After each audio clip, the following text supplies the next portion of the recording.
once again to No Soundbites Allowed. I am your host, Michael Voss, Dragon of the Southern Tier. Hello. There we go. Had to get myself back in focus here. And yeah, that should do it. And I'm happy to be here with you. I hope everyone is doing well.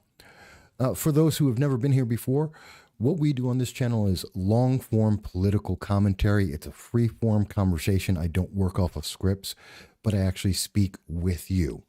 And on every Sunday at 2:30 p.m. Eastern Standard Time, we go live with everyone to listen to your thoughts and your comments as we speak about the issues of the day, maybe in different ways than you've heard from the rest of the media.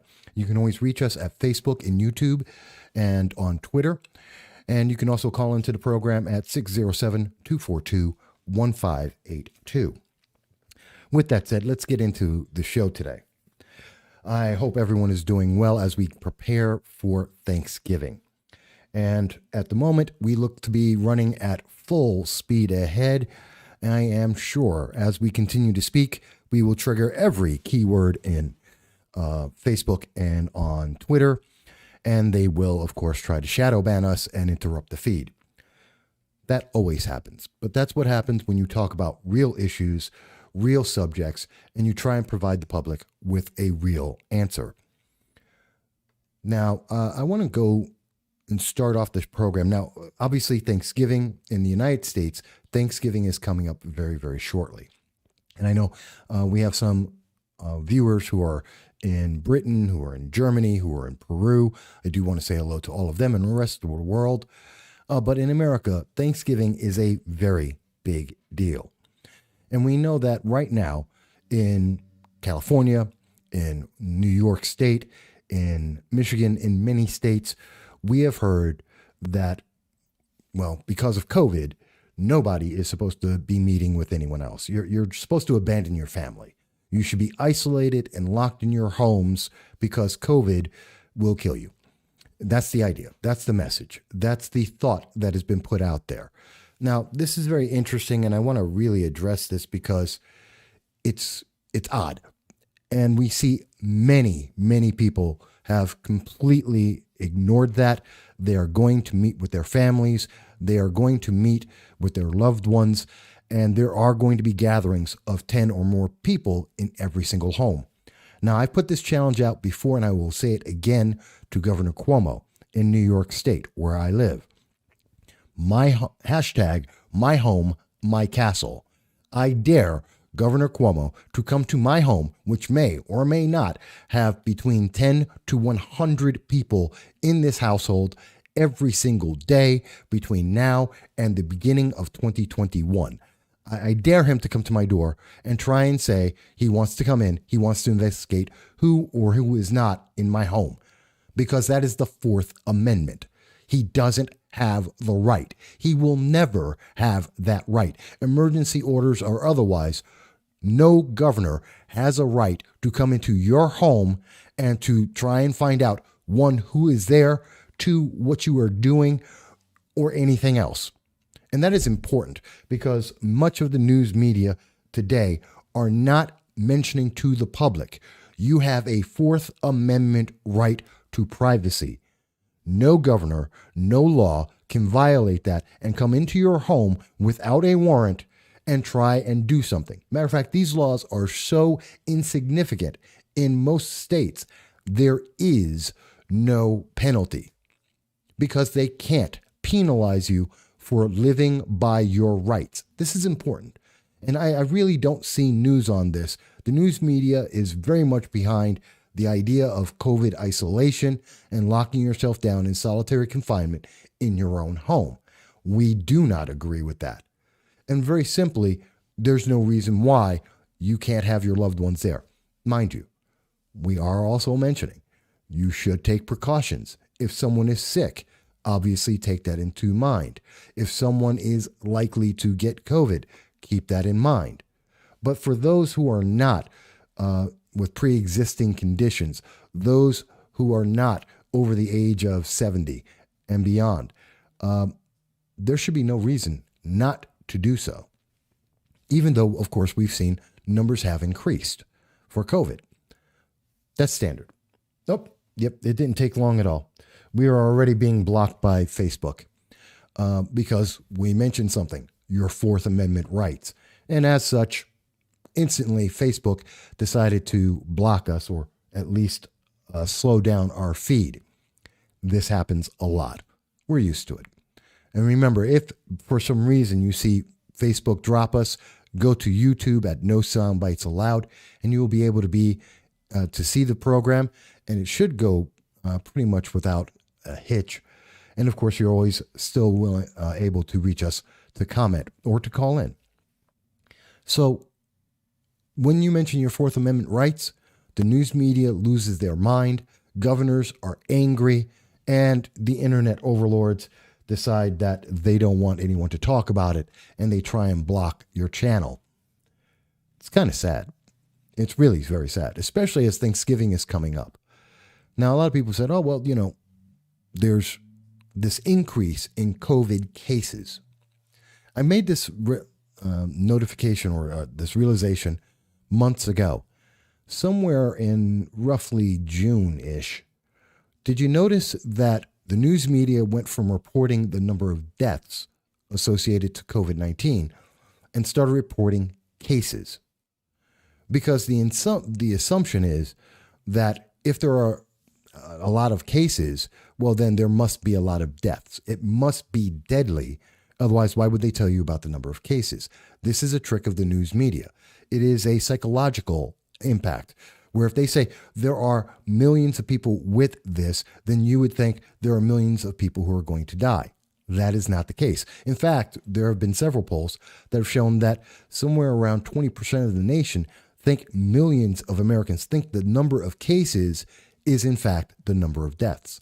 That is a media trick. It is meant to make you fearful so that you will follow the rules and guidelines and regulations of governors with their executive powers that are going beyond the power of the Constitution, that they are unconstitutionally restricting your rights, so that you won't think that you have a First Amendment, a Fourth Amendment, a 10th Amendment right to be able to have your privacy or to do anything else in your life. And it's really bad because in some countries like Australia, the government has gone so far, and they have different rules there, different constitution. But in Australia, they've gone so far as to say you can't even walk your dog outside. How long is it until we start hearing that here in America?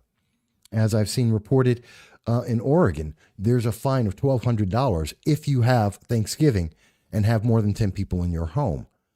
This is insane, folks. I don't care how much the internet overlords want to ban me. You have a Fourth Amendment right to your privacy. They don't get to come into your home. They don't get to ask who's there. And you get the right to celebrate, as most Americans are. So what will be the impact of this, though? How is this going to have a result? Because if we're listening to Dr. Fauci and the rest of the news media that are telling us we should be afraid of having any kind of gathering, that we have to, as in the case in New York State, bars and restaurants can't be open past 10 p.m. And we have to restrict the number of people that we can be around. Because somehow COVID is smart enough to know, one, that if you're in a restaurant, whether you're standing or whether you're sitting, it's smart enough to know whether you've gotten food with your drink or not. And it has a time limit, because after 10 o'clock, it becomes incredibly active and therefore will be able to harm more people than it can at 2 in the afternoon. I mean, seriously, when you think about it, that's what they are saying. That's what these restrictions are saying. If you go outside at 2 o'clock in the afternoon, COVID is not so bad. If you're out at Friday after 10 p.m., well, COVID is absolutely active, and therefore it's going to take you out. If you go into a restaurant and you're standing, COVID will be able to attack you. But if you're sitting, it can't reach you because it has a height restriction or something. If you're eating food with a meal, COVID can't get you because it can't identify you. But if you're just having a drink, an alcoholic drink, then COVID will absolutely target you. This is stupid. And these are the reasons that we see why Thanksgiving is being told to shut down, that we can't go to Thanksgiving, because all of these things are going to affect us all. And the news media is playing into this. Now, one of the reasons we've heard about this is if we don't do what is unconstitutionally being told to us, well, there will be 6 weeks of lockdown. That's something that Joe Biden, if he becomes president-elect, which we will not know until December 14th, if he becomes president-elect, he already has a team in place to lock down the nation for 6 weeks. That's insane. And he is basing that on what is going to be the reaction to Thanksgiving. If people gather, then we have to shut that down. I find it interesting because throughout the summer and since the summer, we have not heard the news media, the doctors out there, the Biden campaign Democrats, progressives. I have yet to hear them say we need to shut down a city or an area because there was a protest. That is okay. Again, COVID is smart enough to know whether or not you're having a protest. It's smart enough to know whether or not you're for Orange Man bad or against him. And if you happen to be against Orange Man bad, well, having tens of thousands of people together will have no impact whatsoever, unless you're a Republican or conservative. Wow, signals all over the place today. Please, by the way, let me know if the signal's coming across. You can hear us well. Just type in a message at Facebook, YouTube, or Twitter, and let us know how you're hearing the volume. So we know that Joe Biden plans to shut down the government. This is what's going to happen. This is the aftermath of Thanksgiving. They're going to look to try and shut down the nation, and they're going to try and do it. And you're going to hear Governor Cuomo, Governor Whitmer, Governor Newsom in Oregon. They're going to mention, well, we have to shut down Christmas. So it's not just Thanksgiving. They're going to shut down Christmas as well. You know that's coming. And then once we get into January, they're going to shut down New Year's Eve, and then they're going to shut down the nation for 6 weeks. This is going to be bad. The impact to jobs is going to be insane. I mean, already we are seeing that impact.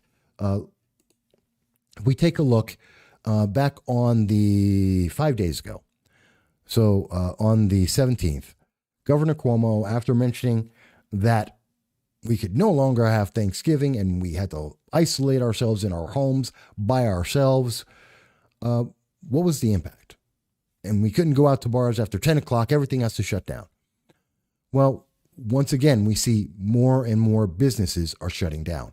In fact, in this case, we see locally in my Broome County region, a business that's been around for 40 years, 50 years, a diner restaurant called Sharky's, has joined the ever-growing list of businesses that have shut down. And there's more of them coming even after this. And that's what we see consistently. Time after time after time, we are seeing more and more and more businesses. It is estimated that somewhere between 20 to 25% of businesses have already shut down since we had the first lockdown, and that many businesses are already in danger. We've already spoken about this before, that we've seen the National Commerce has already identified that most businesses don't have the money in reserve to withstand all of these lockdowns, these reduced sales. And yet we're seeing this continue. We're seeing more and more businesses put at risk. And we're not seeing the government come to aid anyone. They are the problem. And when I look at that, I have to think, we're watching the businesses close, but why is this so dangerous? It wasn't too long ago. Matter of fact, the Israeli Times of Israel, back on the 20th, 2 days ago, Friday, mentioned that there is immunity for people who have the millions of people who have caught COVID-19. They have at least 6 months of immunity. You know what that sounds like? That sounds exactly like the flu. Because if you get the flu, you don't get the flu again. Now, I know a lot of people are saying, well, there's going to be a vaccine and we're going to all be safe because the vaccine's going to cure COVID-19. That is a lie. If anyone has mentioned that to you, if anyone has made you think that, they're lying to you. Because just like with the flu, where we have a vaccine, it is not a cure. It may or may not help you get through a season, but it will not resolve it completely. Because like any virus, it mutates, it changes, it affects people differently. And that's why every year, sometimes more than once a year, people will go out and get flu vaccines, and yet they still get the flu. So you still may get COVID-19, even if you get a vaccine. But here's the big thing. Because for the very small percentage of people who are at risk, if you've gotten COVID-19, 6 months, you've got roughly about 6 months, according to the study from the Times of Israel, where you will not get it again, which is better protection than even that of the biotech Moderna, which says it's 95% effective. Because basically, if you've gotten it, if you have the herd immunity, well over 90%, basically 1,246 people out of 12,180 tested, perfectly fine. It's almost, the rate is about the same. Herd immunity is just as good as the vaccine, perhaps even better.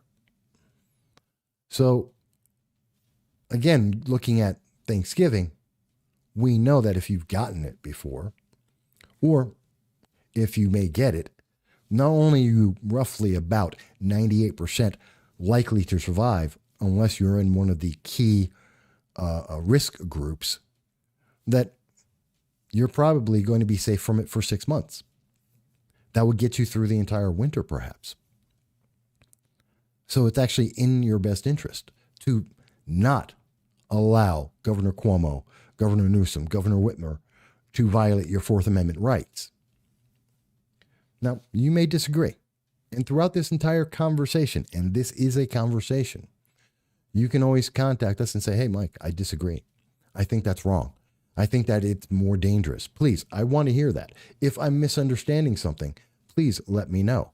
Because we're not saying no one should protect themselves. We are saying that the government is overreaching, and there are reasons why we should not be afraid of what we're seeing. And the threat from governors saying, well, if we do this, and from Biden saying that if we do this, we're going to lock down the nation. You really shouldn't be afraid of that. Now, they're going to say, well, because of COVID-19, we're going to see a lot of jobs lost. We're going to see businesses closing. Mind you, it's the lockdowns that are causing the businesses to close. It's not even that people aren't going out to businesses. Every time that we see businesses opened up, they're able to do better. But every time we see a lockdown or we see restrictions and these Fourth Amendment violations, we see businesses in danger, as I just mentioned to you.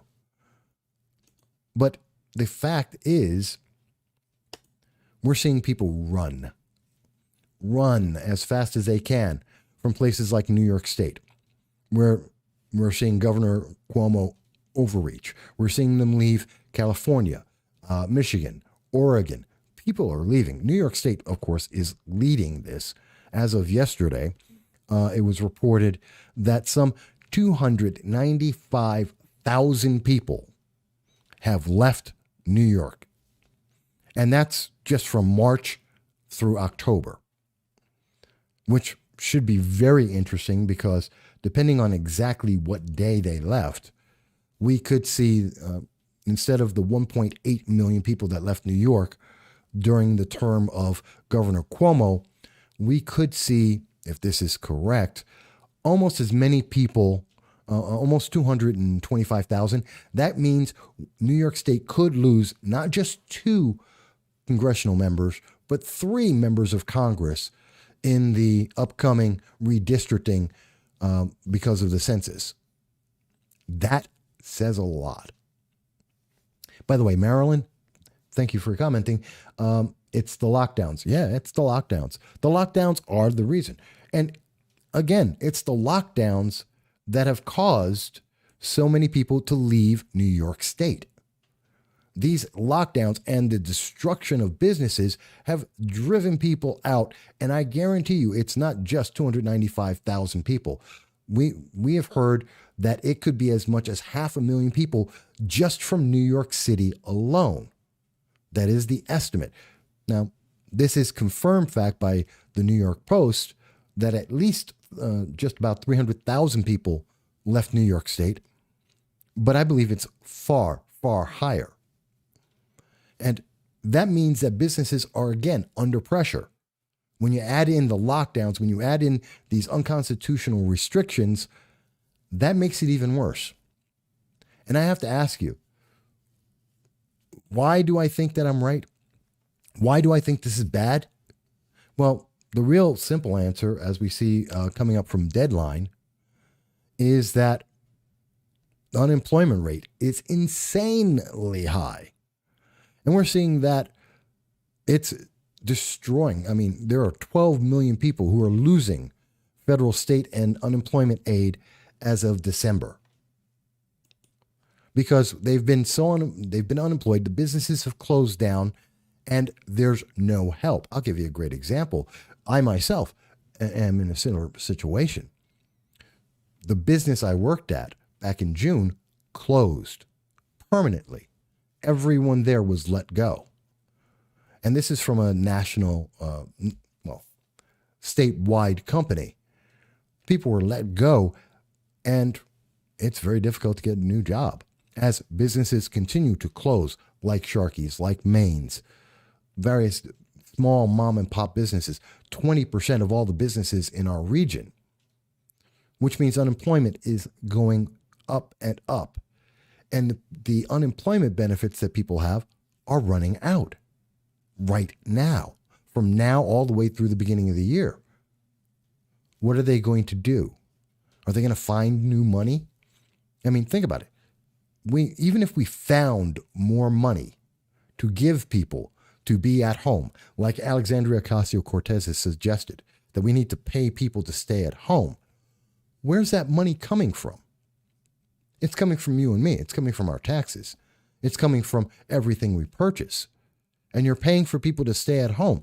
How is that going to help the economy? How is it going to remove the burden from the middle class?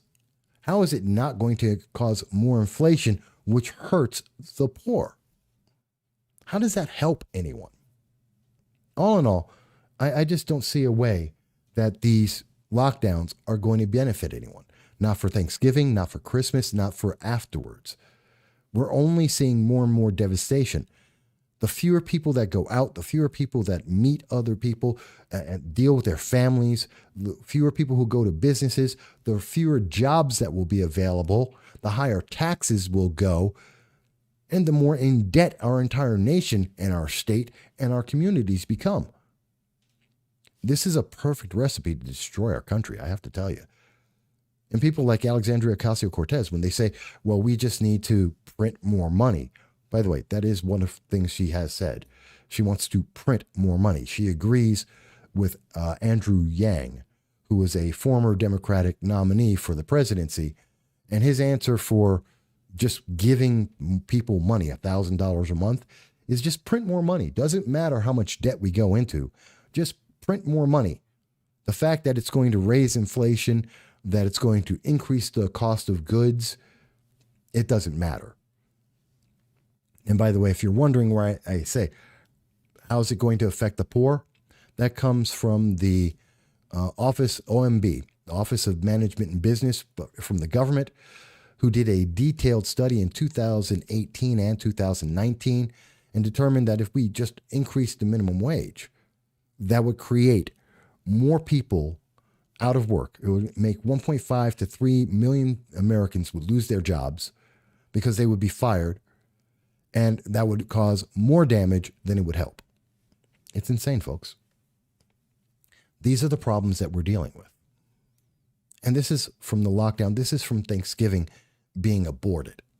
The very best thing that you could possibly do if you are not at risk, I would have to tell you, is don't let someone take away your Fourth Amendment rights.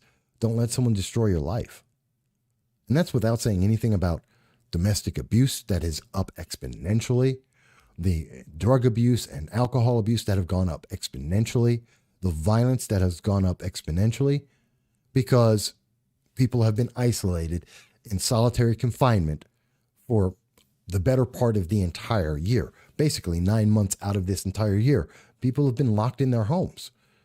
This has not been a help. But again, you may not agree. You may say, Mike, I just don't see that. Maybe. But I just don't see taking away our rights is a benefit. And I don't see the risk reward. I just don't see it. It's not good for business. It's not good for the poor. It's not good for families. It's not good for our emotional health. It's not good for any aspect of life in America. Except if you're a democratic socialist, it's very good for them because it means that people have less rights and less freedom. And the democratic socialists have more control. And I don't think that's worth the trade-off. I just don't think so. I think that's the worst reason in the world to do it. Wow. Facebook really hates this. I mean, it looks like YouTube's going fine, but Facebook really hates me talking about this. They keep dropping me. But you can still find me on I believe Twitter has me up at the moment. But Twitter and Facebook are notorious for keywords. You mention it, they drop you down. That's what happens when you're trying to tell people that they have rights and freedoms. And asking simple questions. Simple questions like, why are we talking about the number of cases? Is this deadly? And the answer is no, it's really not. Not comparatively. Now, that's not to say people don't die, but it's to say that this isn't the Black Plague. And the majority of people aren't dying and haven't died and won't die, at least as far as we can tell with this current version of this bill, of this disease. So that's a good question. Yeah. And by the way, just so people know, it's not my equipment. I'm putting out a signal at about 3 times what's necessary, 300% more than necessary to be able to reach you without interruption. This is coming directly from Facebook, from YouTube, from the internet overlords, which I have a problem with. And we saw what they've said in the congressional hearings just this week. We heard from Senator Blumenthal. We heard from Senator Leahy. They want more restrictions on your freedom. They want to see more discrimination. They want to see shadow bans, and they want to see that people are restricted. They asked for this. Matter of fact, you can go to C-SPAN, look up the the commission, the Senate commission for Twitter and Facebook, and you'll see it was minute 40 in the discussion that Senator Blumenthal mentions that he wants to see more shadow bans.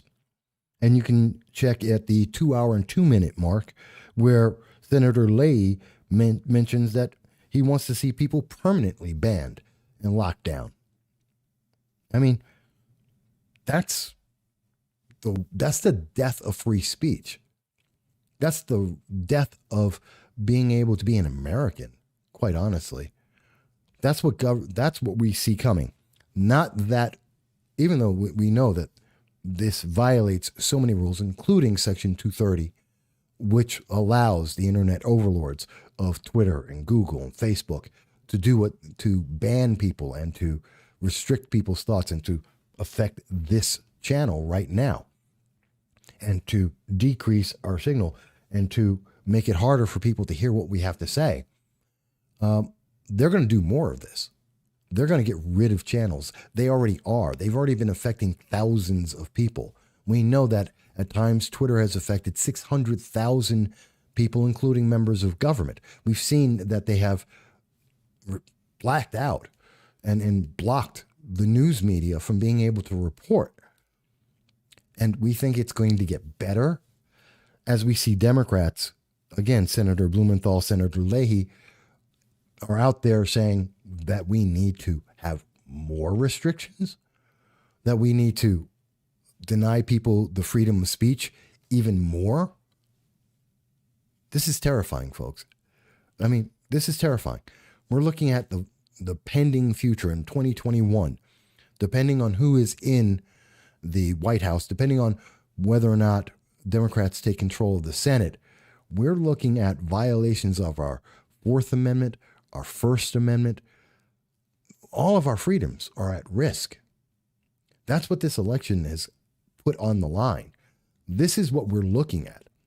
And a lot of people said, well, Orange Man bad.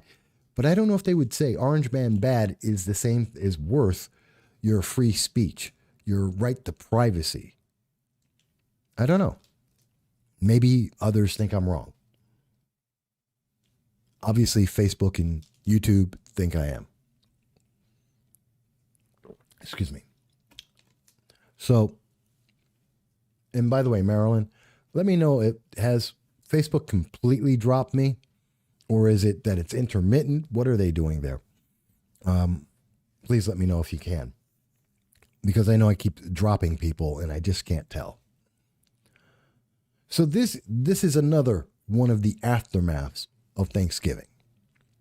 That as we get to December 14th, if in fact it is President-elect Joe Biden, you're going to see an attack on your First Amendment, your Fourth Amendment. You're going to see the internet overlords empowered and made more powerful because Democrats, according to Blumenthal, Leahy, and many others, they're going to put in regulations. They're going to change Section 230. And what they're going to say is that the government is going to make sure you can't speak on the internet. That they're going to describe and define what is good speech and what is bad speech, what you can and cannot say, and they're going to ban you. So it will no longer be Twitter. It will no longer be, well, it will still be Twitter and YouTube and Facebook that are saying this, but it's going to be the government, a new government watchdog that's going to approve it. And they're going to come up with a list of saying what you can and cannot say. If you thought PC culture was bad, this is PC culture on steroids. And they're going to deny you the freedom of speech. They are going to deny you the ability to reach out to other people around the world. We're going to see bans and blocks similar to what we see in China, what we see in North Korea, what happens in Cuba, what happens in Venezuela. And people are already preparing for it. Matter of fact, when I was speaking to Eduardo Dibos in Peru this week, which you can see that video, it's up on YouTube right now, he very clearly said they are preparing for YouTube, for Twitter and YouTube and the internet overlords to completely restrict the freedom of speech, to take away your ability to be able to do anything, just to talk to your neighbors. That's terrifying. I don't know. But I mean, if anyone thinks, and if there is a democratic socialist, a progressive out there that wants to say, well, no, Mike, it's a benefit. It's a good thing to have the government to create a list of things that you can and cannot say, to have the government decide who can and cannot be on the internet. If you think that's a good thing, please let me understand why. Please explain to me how you justify this and how you think that Senator Blumenthal, Senator Leahy are correct. How you agree with Alexandria Ocasio-Cortez as she says there has to be a list created of individuals who supported President Trump, who voted for President Trump. Please tell me how this has ever worked out to be a good thing. Look at the history of the world and show me one instance where we have seen a government that has restricted the freedom of speech, that has restricted the ability of the public to get information, that has created targeted lists of people based on their preferences or their sex, their gender, their identity. And tell me where you have a combination of those things or any of them individually, and show me a government that has been prosperous, where it has been a good thing for the public. Show me one example. Because I can tell you, I can't think of one.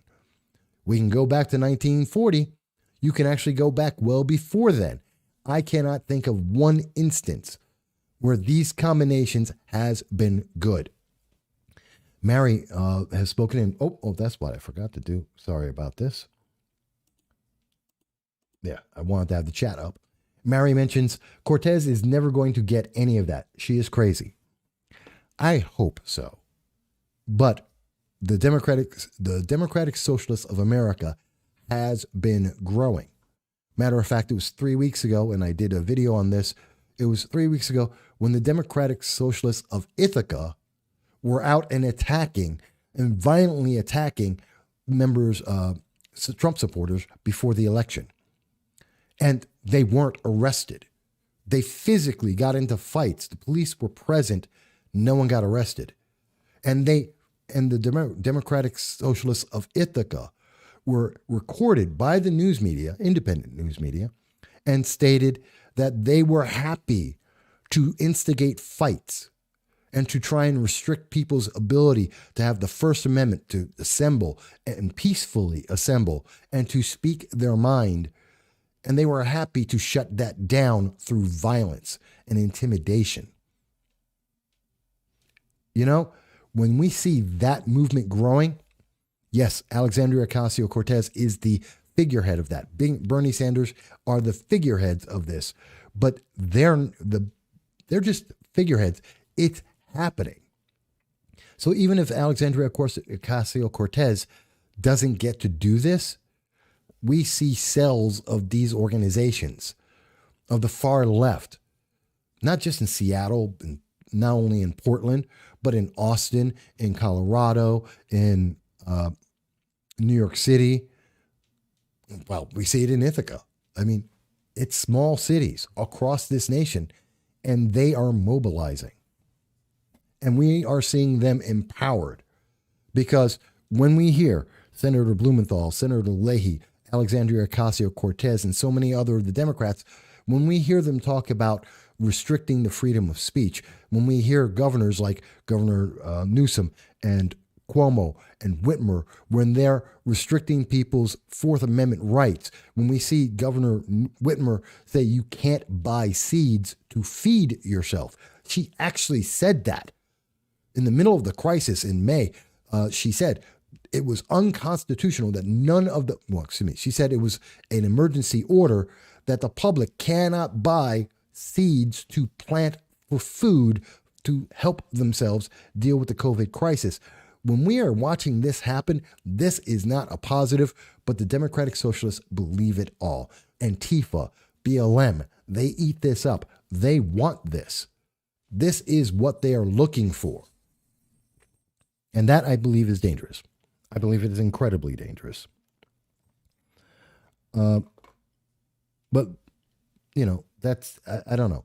Maybe if anyone is watching this and you think that this is the best thing that could happen for us, please, I really, really would love to hear from a progressive, someone from the far left, Antifa, Democratic Socialists of America. Please, let me understand why you think this is a good thing. When I was speaking to Eduardo Dibos out in Peru, which, again, I did that interview earlier this week, he couldn't see it. In fact, he sees that mentality infecting Peru and maybe leading to a return of socialism, something that was defeated in his country 30 years ago, and it's trying to make a comeback and destroy his country. It's incredible. It's dangerous. And I see this 6-week lockdown. It's going to happen. It's a reality of the Biden, potentially of a Biden administration, if Biden wins. And you know what? If we were to add up, I truly believe, and there's no way to get accurate numbers, although I have sent out FOIAs to the state of New York. I'm trying to get the accurate numbers right now. But it seems that the number of people who are going to be affected that are going to die, that have died from domestic abuse, from drug and alcohol addiction, from violence overall, including the increase in violence of firearms. I believe that number is larger than the number of people who have died from COVID-19. It is literally, and this is why the World Health Organization, the chief of Europe, has said that, and this was in October, I believe it was October 25th, and stated very clearly that the lockdowns are worse than the cure, and they should be the very, very last resort because they harm more people in a nation than if you didn't do it at all. And that's important to understand. And that's why we're not seeing benefits from any of this. I don't know. Maybe it's me. Maybe it's just me. Maybe I'm just not understanding it.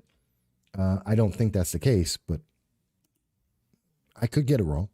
And speaking of Michigan, let's look at this. Did you notice that Governor Whitmer, who we've mentioned before, and I think it should be Governor Whitmer, I think it should be Andrew Cuomo, I think it should be Governor Newsom, and we said that in a video recently, they all need to be removed. And we see Governor Whitmer, trying to do two things at once. We see that Governor Whitmer is in the process of being impeached, that they are trying to remove her from office. And I truly, truly hope that that is going to be a successful process, that they are successfully going to remove her from office because she needs to go. And I mentioned this, it was, as I said, it was what was it? It was on the 17th that we mentioned they got to go. They need to be impeached, every single one of them, because they are hurting people. They are damaging our lives. And we see that they are doing their very best to try to, because as Commissioner David Comey said, you can't do what she's doing to people in our county and to our businesses right now. She can't do it to them, yet it's happening.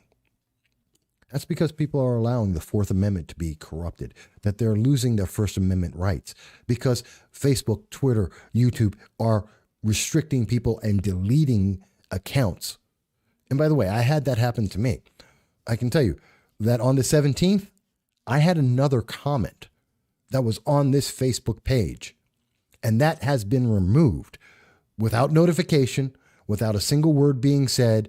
Facebook just went right on in and they just removed my comment from the 17th that was on this page. And as I was preparing for the show, miraculously just disappeared.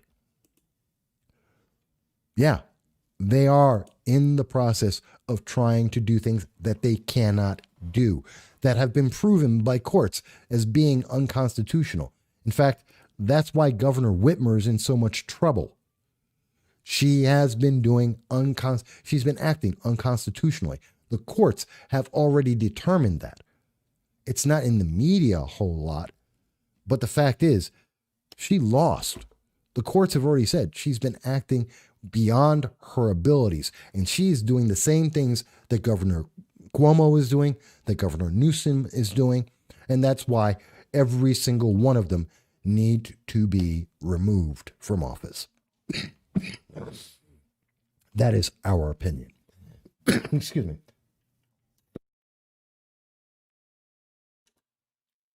But of course, if you think I'm wrong, you are free to call into the show at 607-242-1582. You are free to, like we've seen from Marilyn and from Mary, to leave a comment and say you agree or you disagree. And hopefully you're not using Facebook, which seems very actively trying to restrict us, and possibly on Twitter as well. But you're free to reach us on YouTube. You're free to call into the show. And if you can get through on Facebook, leave us a text and let us know what you think, whether you agree or you disagree. But not only speaking about that in Wayne County's in trouble for a lot more reasons than that. And again, it's not just, it's step by step. We're seeing more and more freedoms all across the country that are being removed one by one. And we have more and more examples of this. And it scares me because the aftermath after Thanksgiving is we will see this continue, like the floodgates will be let open. When they lock down this nation for 6 weeks, if Biden is the president-elect, if he is able to go with his COVID czar and lock down the nation as he promised on the campaign trail, you're going to see freedoms disappear left and right. They've already made promises between him and Kamala Harris. They've already said that within the first 100 days, they're going to use executive orders to remove your Second Amendment rights.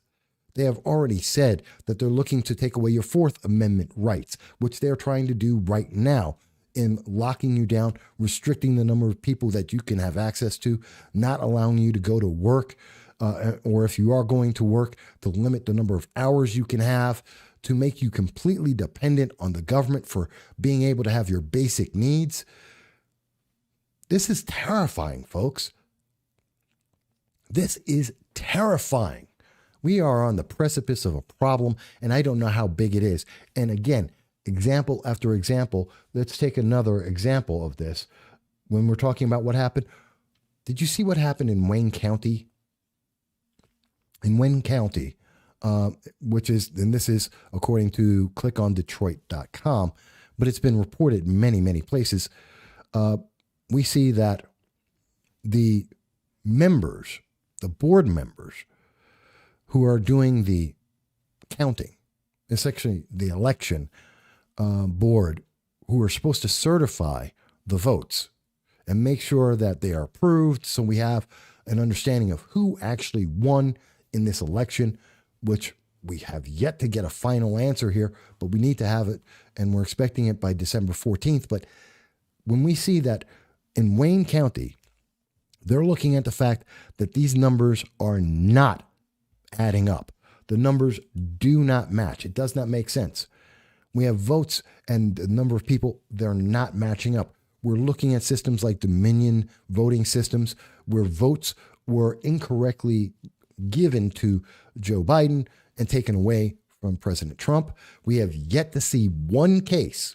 We have yet to see one report of any of the election counting systems where President Trump was awarded votes instead of Joe Biden. But we have seen multiple cases in Michigan, in Georgia, and out in Arizona, and other spots of the country, and in many of the 28 states that have the Dominion voting systems, vote counting systems. We've seen that we have seen these votes being manipulated or errors and inconsistencies existing. Even though the New York Times will tell you directly to your face, no, it didn't happen. The New York Times has said, there's no inconsistencies in this election. Wait a minute. I just mentioned that in Wayne County, we know for a fact that the numbers did not add up. And in fact, for merely mentioning that, for saying that the numbers have not matched up and we need to do an investigation, we need to do a recount and find out where are the proper votes, which was on November 18th. And it was about 5 days ago. Well, when that happened, as a result, the members of the board there were threatened. They were given death threats.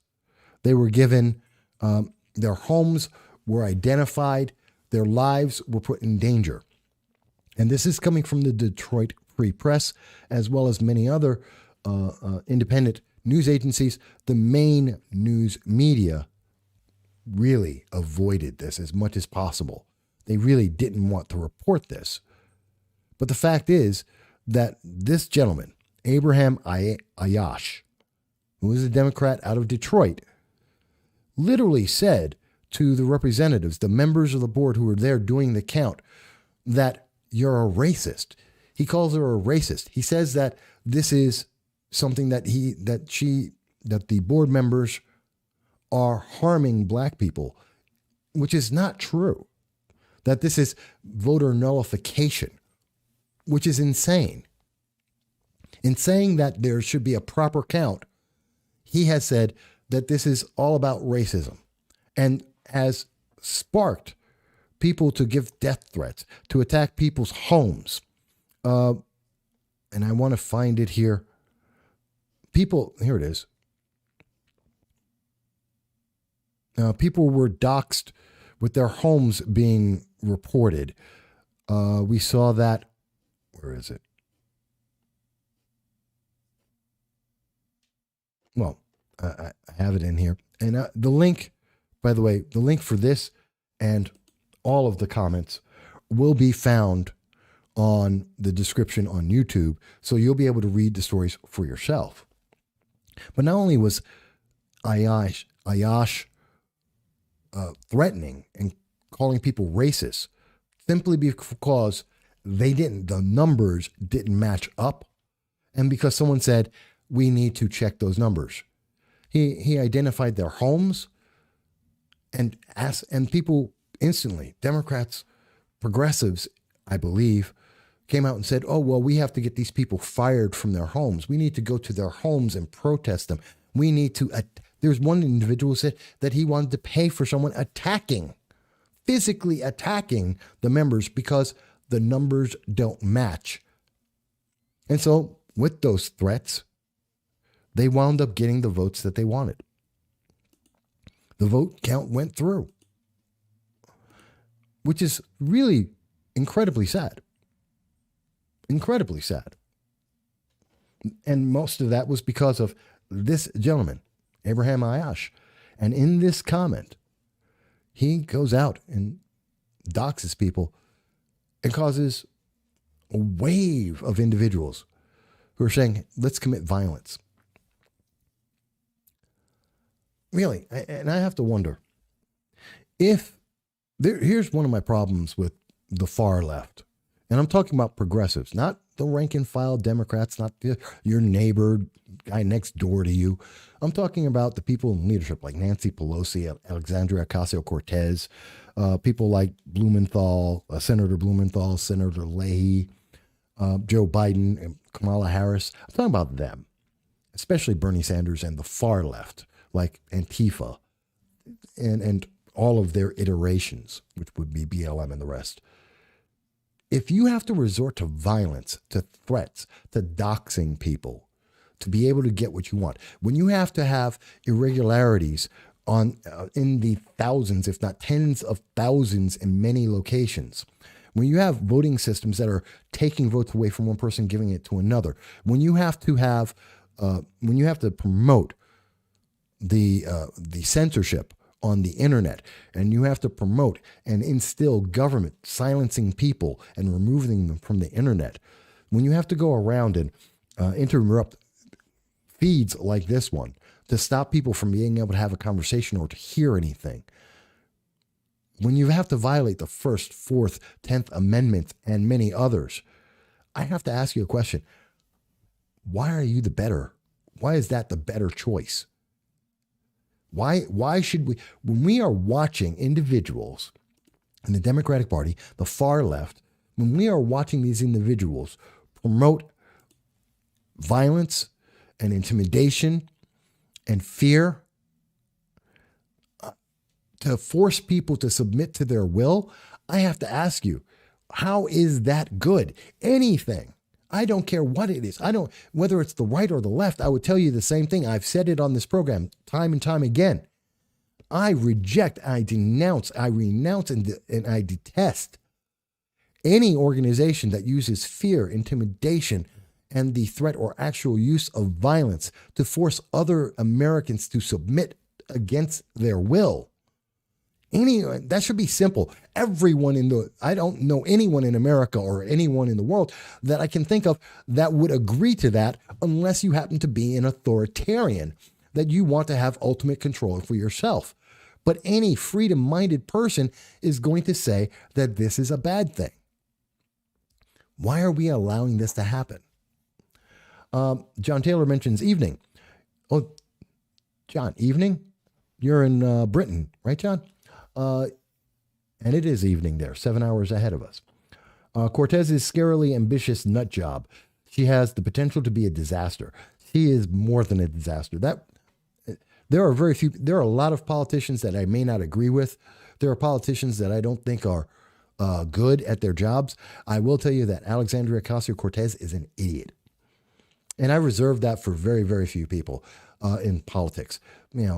Some people you agree with, some you don't. I would literally say Alexandria Ocasio-Cortez is an idiot.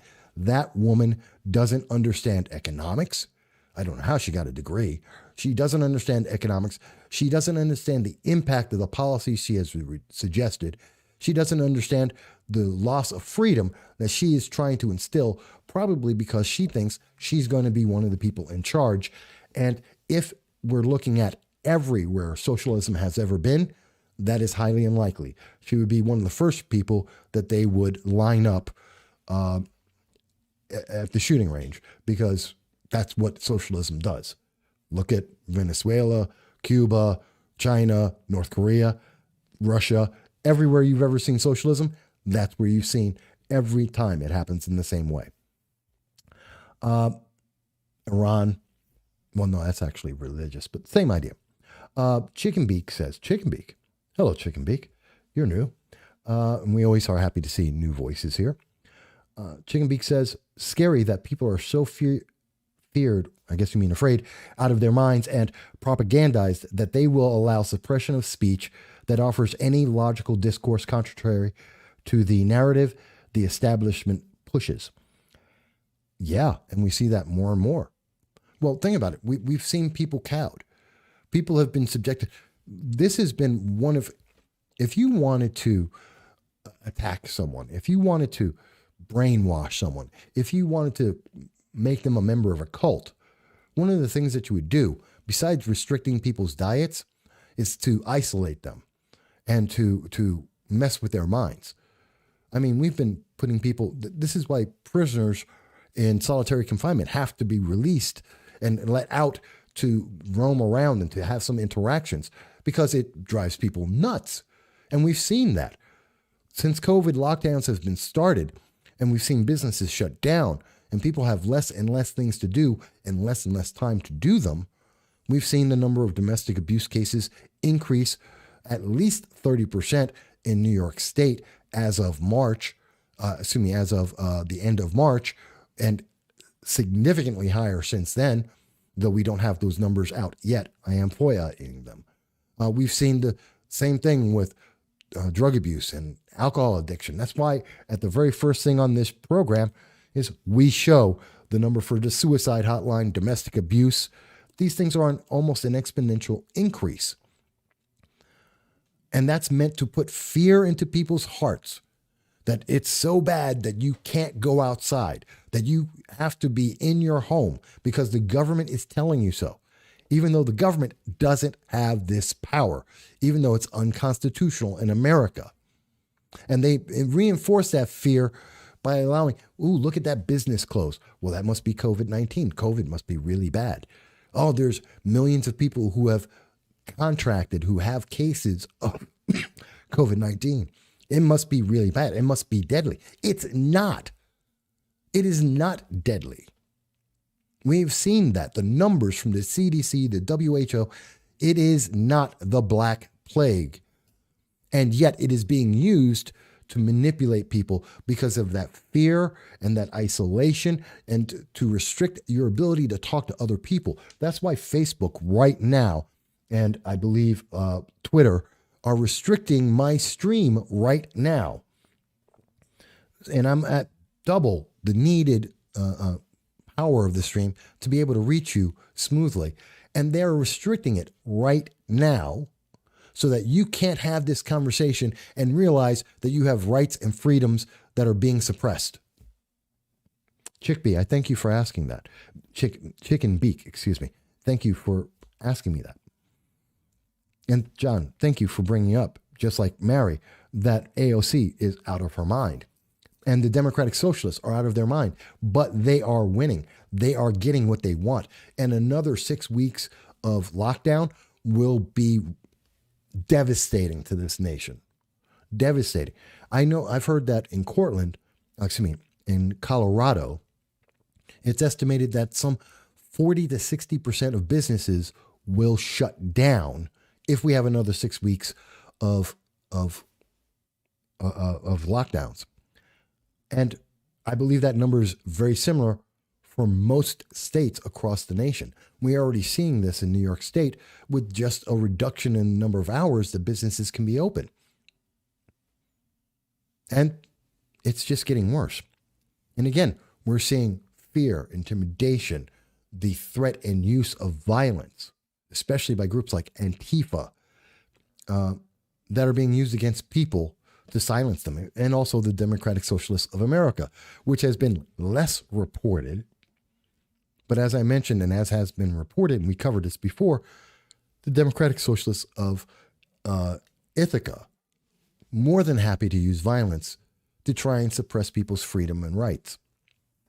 This is what we're seeing possibly be elected. And imagine if they have control of the Senate as well as the presidency and are able to pack the courts to therefore take away the ability of the courts to do anything but agree with this Democratic Socialist ideology.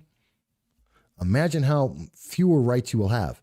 Even as I mentioned before, and I'll say it again, Blumenthal and Leahy they're looking to increase the amount of censorship that's going to be coming from the internet, denying you even more of the rights and abilities to have these conversations, to have less communication with people as you're locked down, as they're taking away your constitutional rights. It's terrifying, folks. It's really, really terrifying. And while this is all happening, and by the way, please remember at any point, if you agree, you disagree, you can always reach us on YouTube, Facebook, Twitter. You are more than happy to call into the show at 607-242-1582. Sorry for those, my friends who are overseas in Peru, Germany, Britain, that are watching the program. I don't have an international number. But that brings me to another thought. And you're more than happy to be able to reach us. John has mentioned us, and he's in Britain. He mentions, in your country and mine, they are allowing a small business to die but claim BLM protests don't spread COVID. And I was mentioning that earlier in the program. Yeah, because, if you have Thanksgiving, John, you don't have this in Britain. I know there's an equivalent holiday, but you don't have Thanksgiving like we do. And there's that's when families come together. People try to, the Thanksgiving, Christmas holiday season is probably one of the biggest in trying to promote peace in America and around the world for Americans, where we unify together, we come together with family, and we try and wish each other well and try to do well for each other and feed each other. You see it massively in this time period. And we're seeing that being removed from the ability of people, where we're being told, don't do this. And there will be a punishment, which is the 6-week lockdown, if you do. And we're going to see businesses close if you do. And we're going to see you told that you can't leave your home if you do this. So this is the punishment that's going with it. And this is terrifying, because at the same time, while they're telling us we can't go out of our homes, you can go out with BLM and Antifa and protest, and that's okay. You can go out and commit violence with Antifa, and that's okay. I mean, look at every state. Look at New York State. Bail reform. You will be arrested and released the same day for the violence of BLM and Antifa, and that's assuming that the DA decides that they want to investigate, that they want to press the charges, which in many states, like New York, like in Washington, like in California, like in Michigan and Wisconsin, they're not doing that. They're just waving those crimes away. It's okay to commit the crimes. This all sounds like I'm talking about North Korea. You would think I'm talking about Cuba or Venezuela. When I was talking with my friend in Peru, Eduardo Dibas, Divos, when we were speaking about Peru and the Peruvian government, the things that we're talking about right now in this program sound exactly like that kind of government. And if you're wondering what I mean, if you didn't see the video, we're talking about a government that they have a 5-year presidency, and they have now gone through 4 presidents, 2 of them in the last week, in this 5-year period. That's insanity. How do you run a country like that? And part of the reason for that is because of the instability of the elections coming from the United States. That is helping to spark this problem. By the way, in the background, you hear my puppy. He's guarding the home, making sure that I'm going to be okay. Him and, potentially a shotgun or 2. But, that's not for Governor Cuomo. I mean, Cuomo, if you want to knock on my door and find out, hey, go for it. Because Governor Cuomo, you're not welcome on my property. And unless you've got a warrant, you're not coming into my home. Because my Fourth Amendment rights trump his desire to have ultimate power. Period. And again, I'll say it again. Hashtag my home, my castle. But let's go forward. Let's think about it. So we've understood, or I hope to be making the case based on the information I'm putting out there.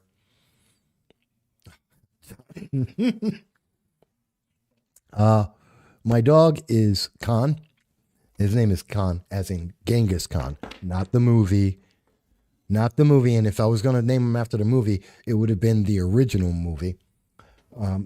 If I wanted to name him Noonien Khan, yes, I know my Star Trek.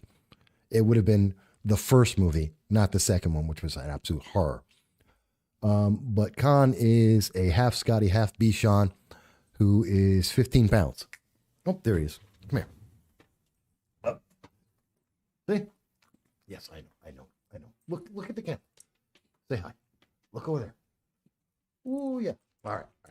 Good boy. Okay, down you go. Did you give me my... Okay. Can I have my earphone back? Thank you.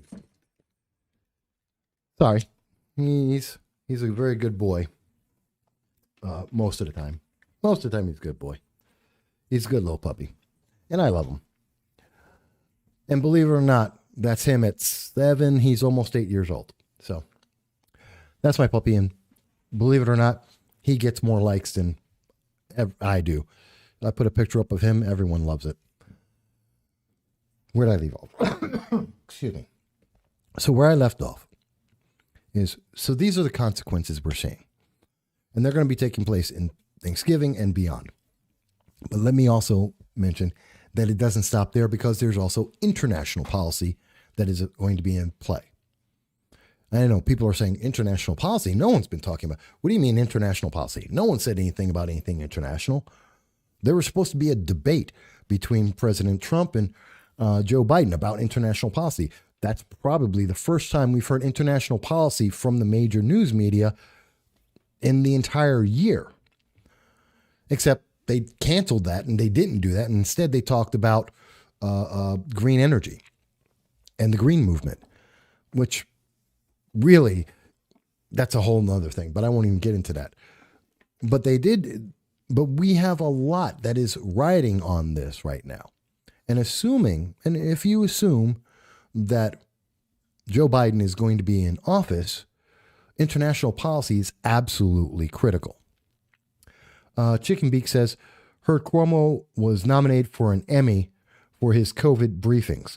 If that doesn't say it all, great acting. He was, and yes, you're right. That is great acting. I mean, that's what the Emmy is about. You know, they may want to say it's about live broadcast. It's acting. That man is acting. And he's acting as a dictator, but that's another thing altogether.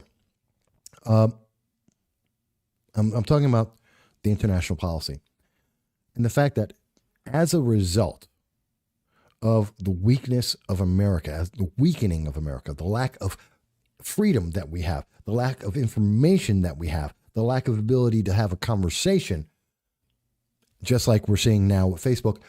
What we're seeing is international policy has gone to the wayside. I mean, most people are not aware that we have more peace in the Middle East at this moment than we have had in approximately 40 years. Let me say that again.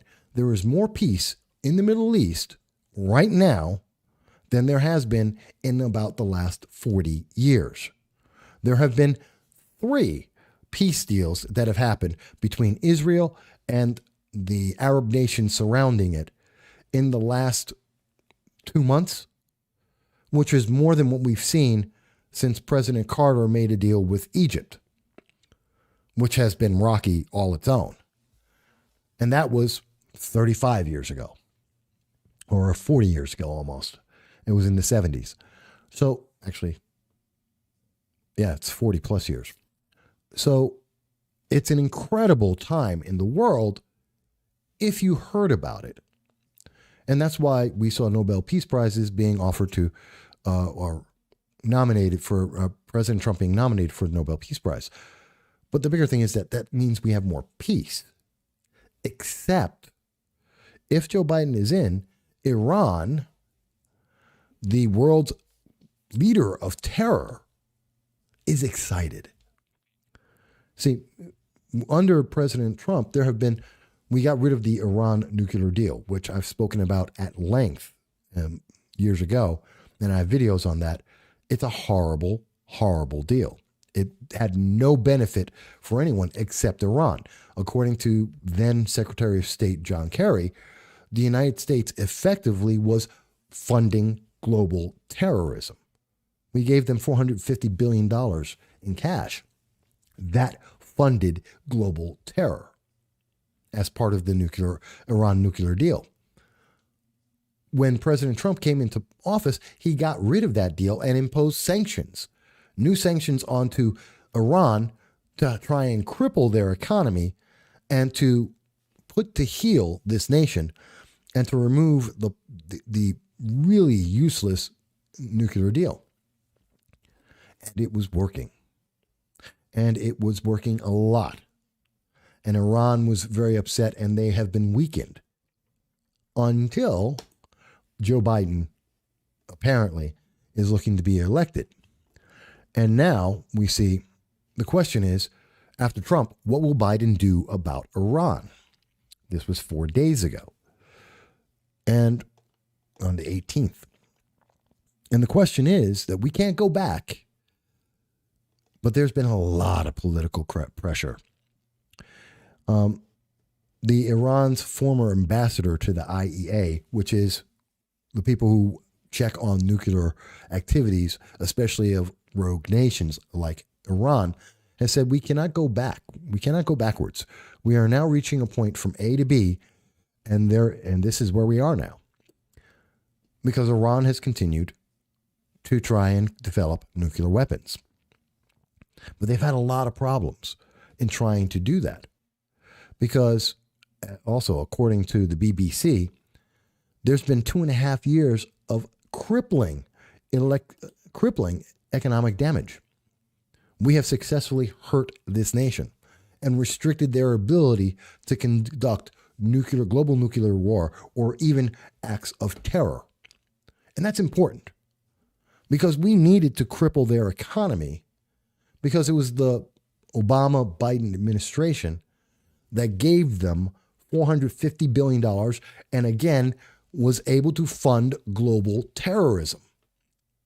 That is a terrifying thought to know that America funded that and helped them. No wonder Iran likes the Democratic Party and likes Biden, a man who was responsible for helping to fund global terror.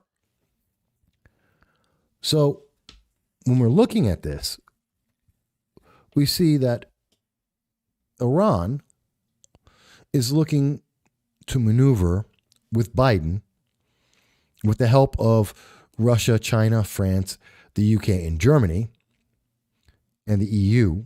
And key words here, Russia and China are in favor of this. Russia and China. Neither one is a friend of America. They're leaders of this. China would love to see America get destroyed. They would love to see America fall apart. The Soviet diehards in Russia would love to see America fall apart. They would love to see a weaker nation. They're counting on this. They've been waiting for this for years. They have a long plan to try and take us over. They admitted as much over the decades. And they want us to be in the Iran nuclear deal. And they want Joe Biden to spearhead that nuclear deal. And I have to ask you, how is this going to be good? I mean, it's not just Joe Biden with this. It's really not. Because if you remember, back in 2019, Senator Dianne Feinstein was talking with Iran. She was trying to make a deal. You know, the same Senator Dianne Feinstein who had a Chinese spy for 20 years working closely with her, as was reported again in 2000, I believe it was 2019, 2018. And here she is. She has a Chinese spy that works for her directly, hand in hand, for 20 years. She has conversations with Iran, trying to benefit Iran, as we covered it back on May 28th of 2019. And where is it? I want to go over, and we have an article here. Why is this acting up? Give me the article. There it is. Where she was, here it is. According to the Jerusalem Post, the Iranian foreign minister, came to the United States because he was upset with the Trump administration and their tough talk and the economic sanctions they had put out against Iran.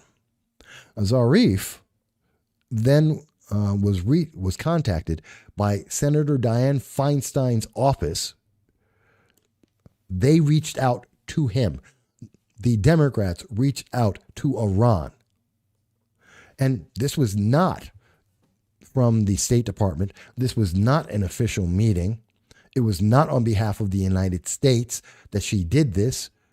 It was not because of the Senate Intelligence Committee. She decided she wanted to talk to Iran about the future, a future where life would be better for Iran. I wasn't in the meeting, so I have to assume. But it's been reported she was out there pushing this forward.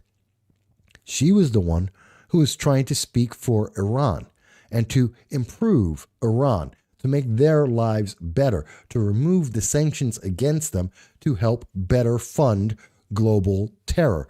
Whether that's what she wanted to do or not, that is the direct result of her actions.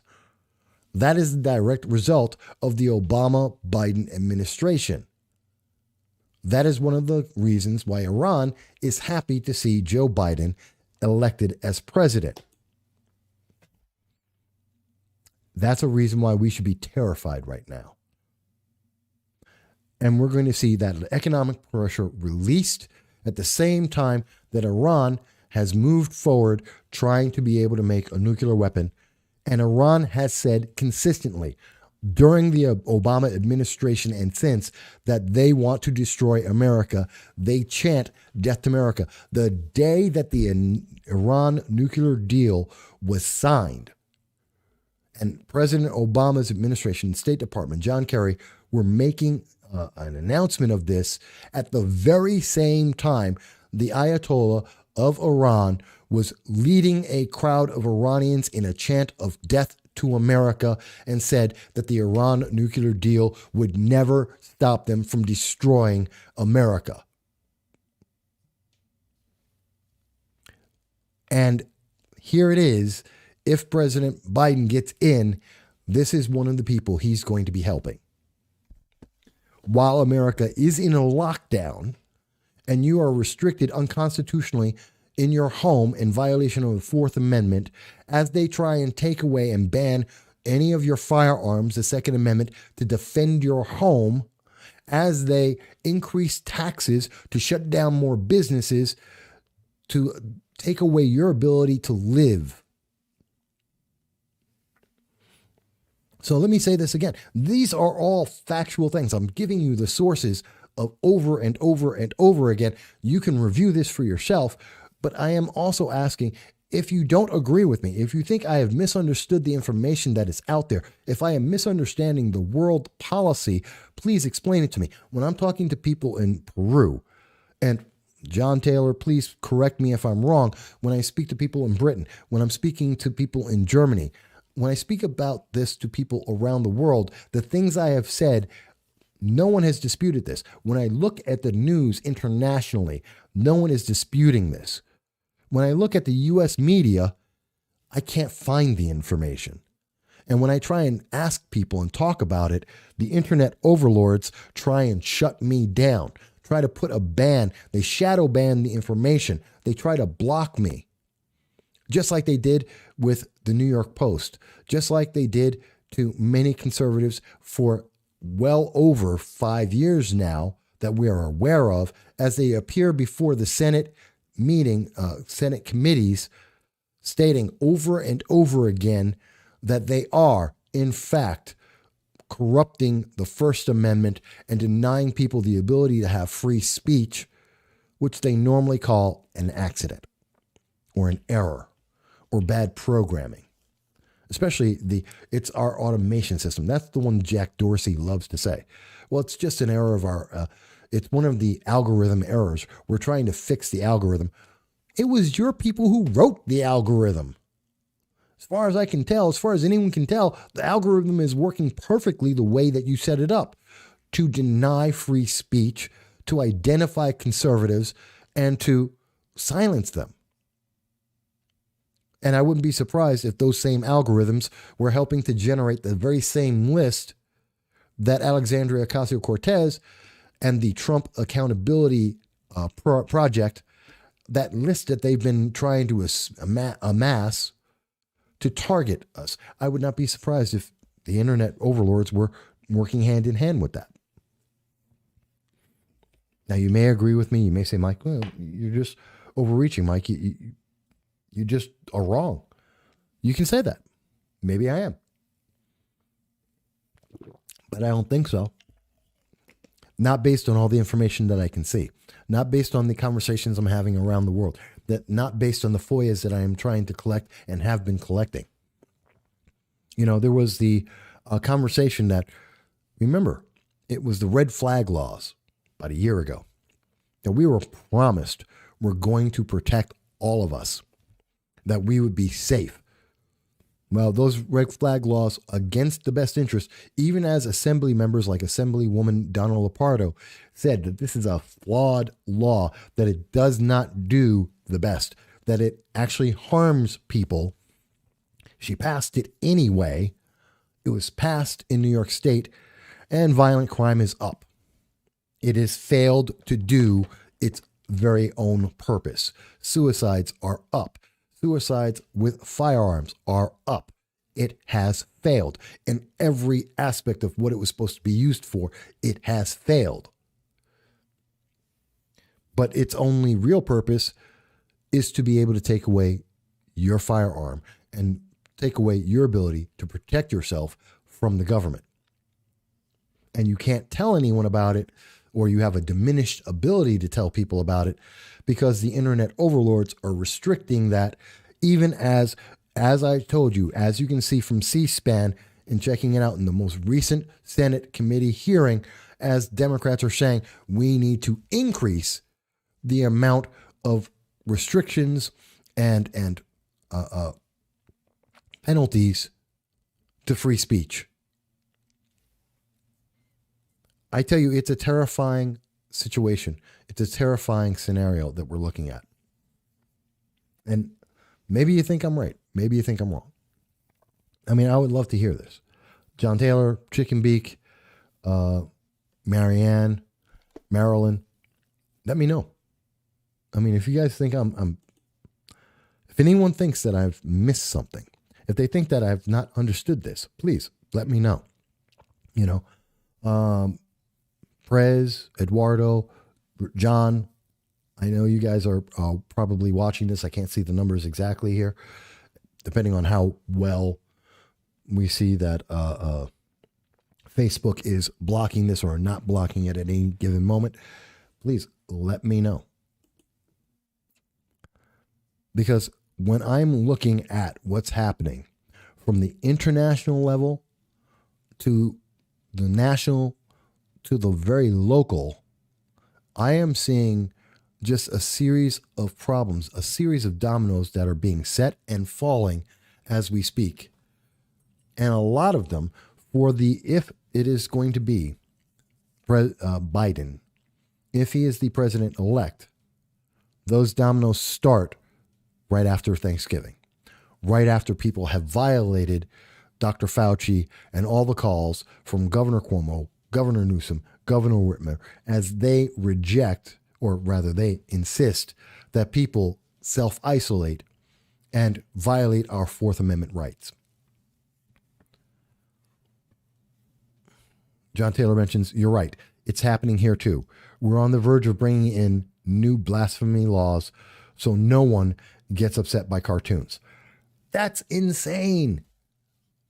John, in Britain, they're going to go out there and they're going to say, you can't draw a cartoon.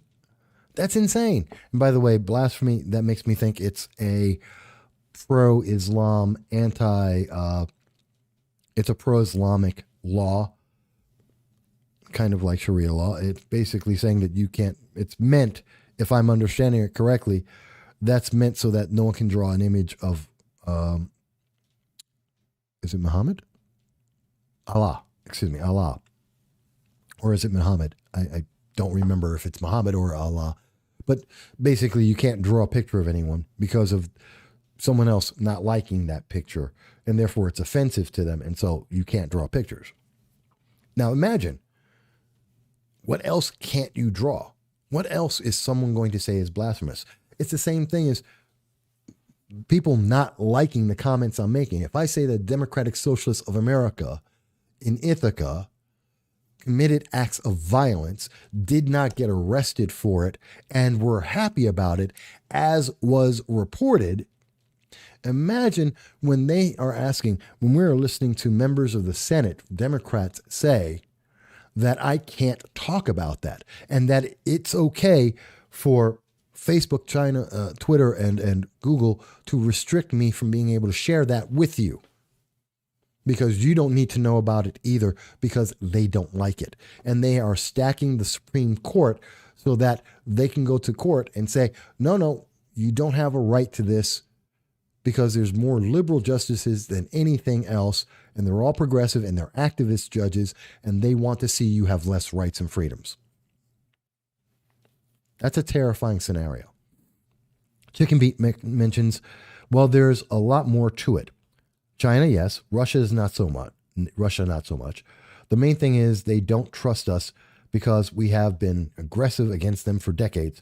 So why should they? Yeah, we've been aggressive against China and Russia since they were socialists or communists, which is the same thing. Of course, we've been aggressive with them. They're aggressive too. The definition of socialism and communism require them to be global. It is encouraged under socialism and communism to go into other countries to infect them and to replace their governments with a socialist and communist government. So yeah, by definition, they are aggressors. And we oppose that because they believe in less freedom for the public as a means to get socialism. You have less rights to goods and to property and to life than you do here in America. That is a definition and part of the socialist communist ideology. So yeah, we do oppose them. And yeah, we are aggressive against them and we should be. Chicken Beak mentions, in my opinion, it is in our best interest to align with Russia, else they will align with China and are. They have always been aligned. Russia has always been aligned with China. Please understand the history of this. China and Russia are aligned. They are communist nations, or classically, the Soviet Union which precedes what is currently the Commonwealth of Independent States, the CIS, is currently what we in America consider Russia, or what was used to be the Soviet Union.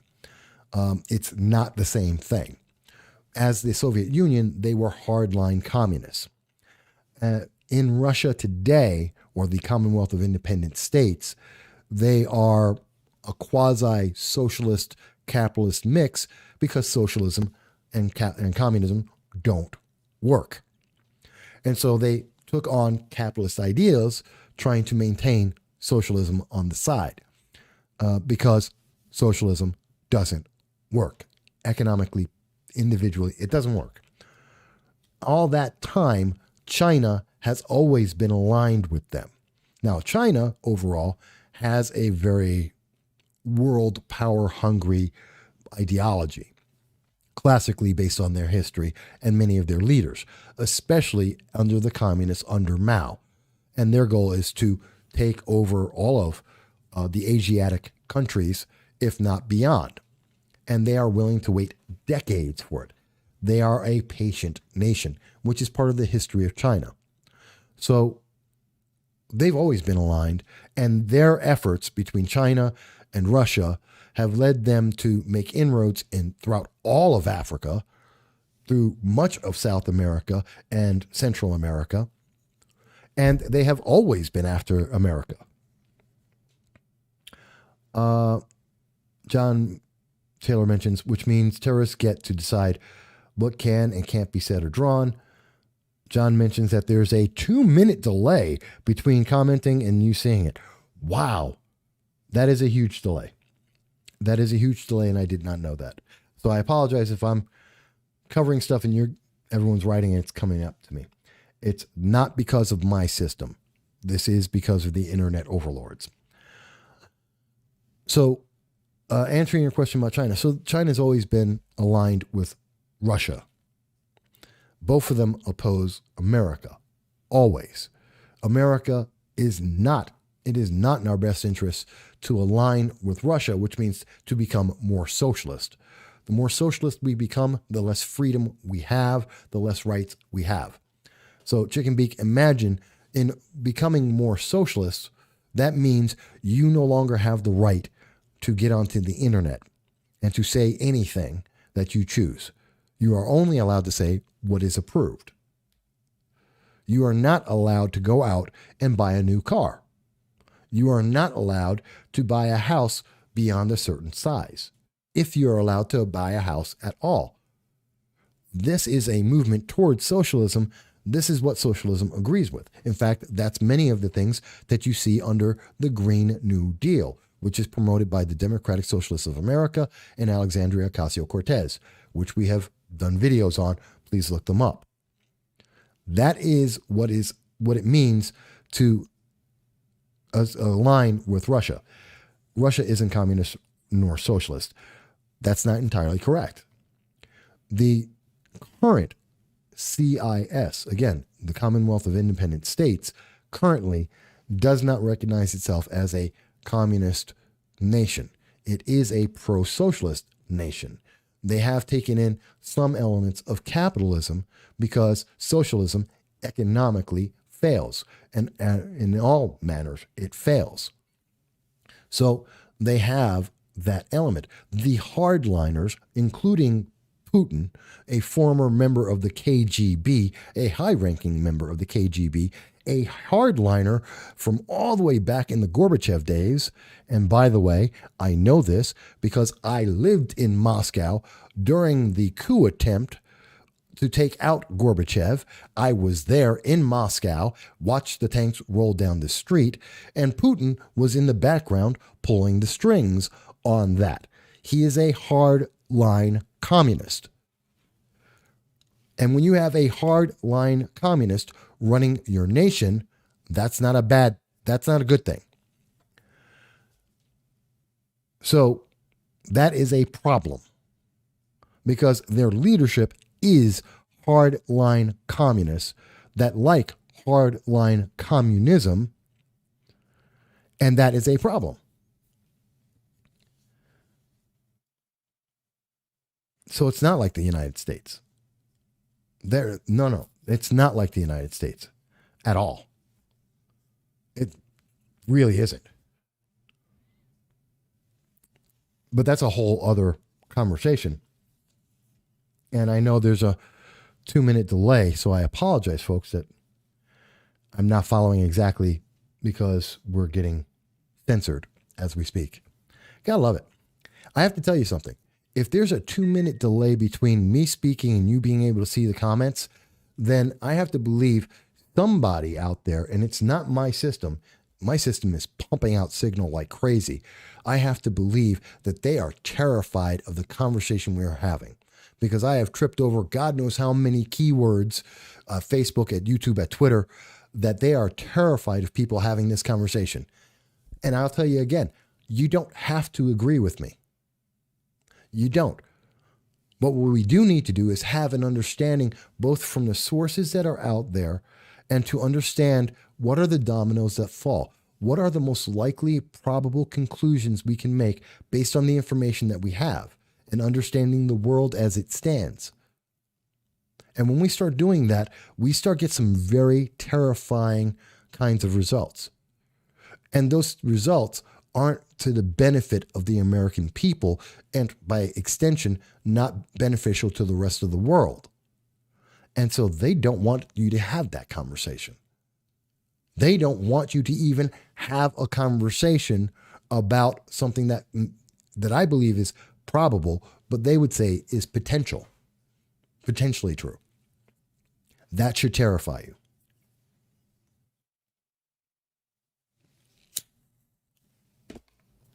I apologize, Chicken Beak. I know there's a massive delay. I have no control over that. That's not me. That's the signal that's coming out from the overlords. They have decided to put a 2-minute delay out there. That's them. That's their system. And, you could ask Facebook when they were speaking to the Senate. You can ask Twitter when they were speaking to the Senate. This is something they do on purpose. This is built into their systems to do this on purpose. These are automatic algorithms set to target people based on keywords that are being said and put out there.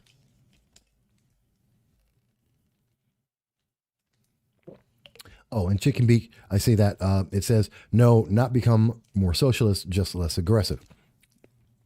I understand. And I agree with you. I would love to see a less aggressive interaction between Russia, China, and the United States. I would love to see that. But I believe, now let me clarify. Just like Joe Biden needs to clarify to the American public, it's the same problem like I was talking about with Iran.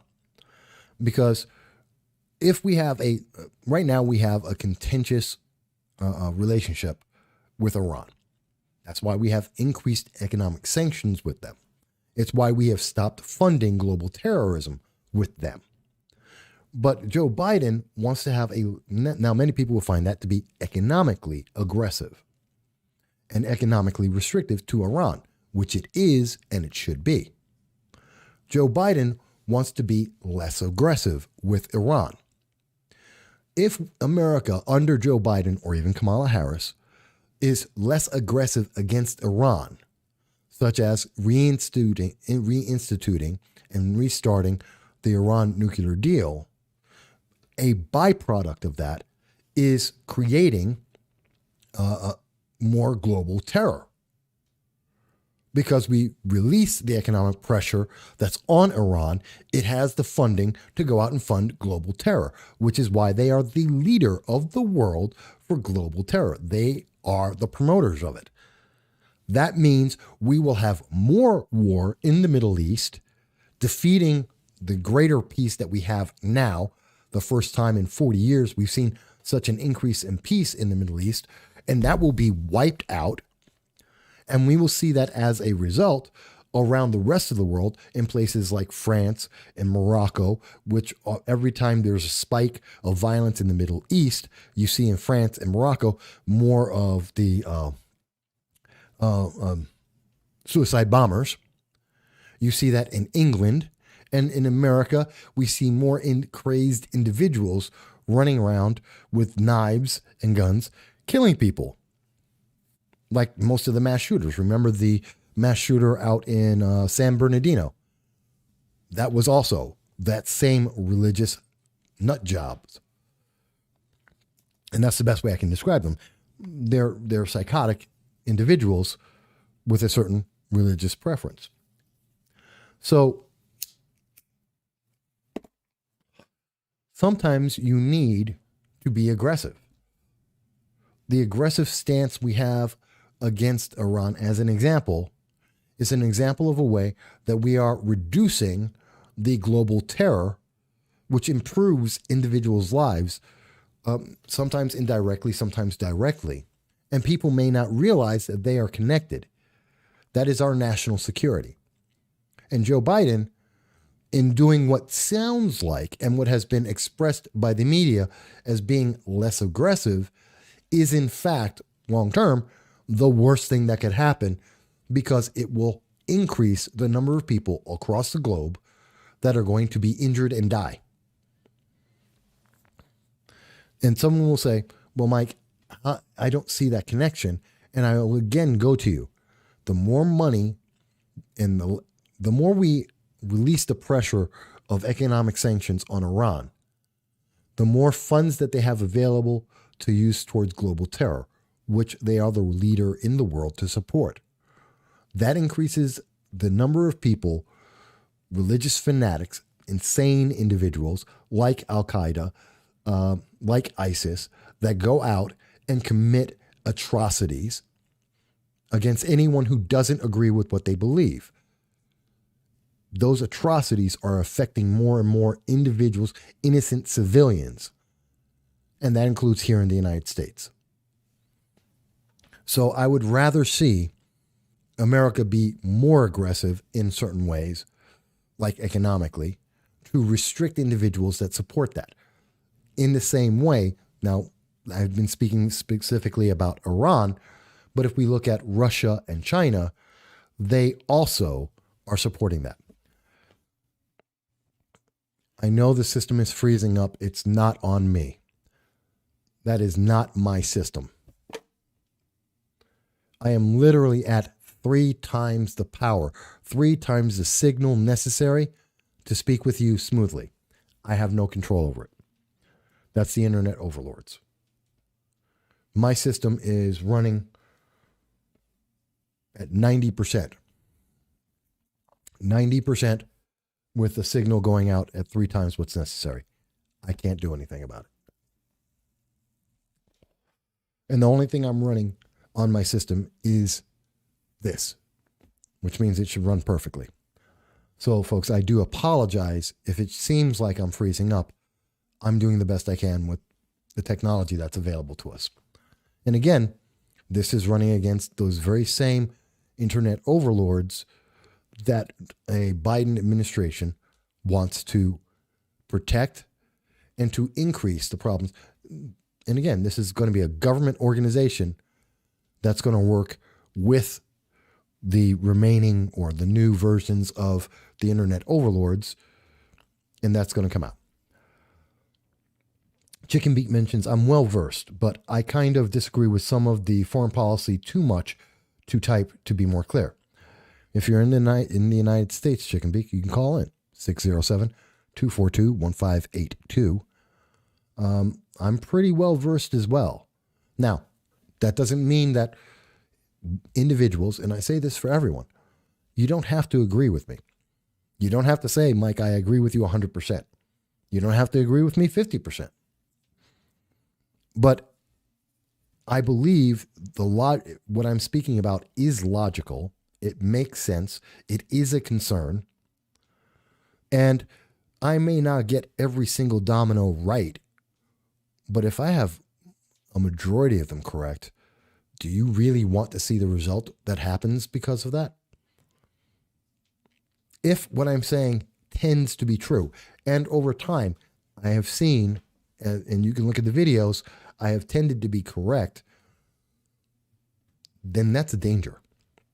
That's dangerous for us all. And it starts with Thanksgiving as a reaction to people not locking themselves into their homes under isolation. And that allows a Biden administration to go forward and to lock down the nation and to start the process of subjugating the public, in my opinion. Not everyone will agree with that, but I do. That's what I believe. And I don't see anything that is telling us they won't do that. I should also mention something that I've said in the past in several videos. Since month before the election, all the way up until last week, I believe. And I was promoting an idea, and I was saying that I do not expect Joe Biden to make it through 3 months of his presidency before the 25th Amendment would be enacted and Kamala Harris would take over. I need to amend that. Let me clarify.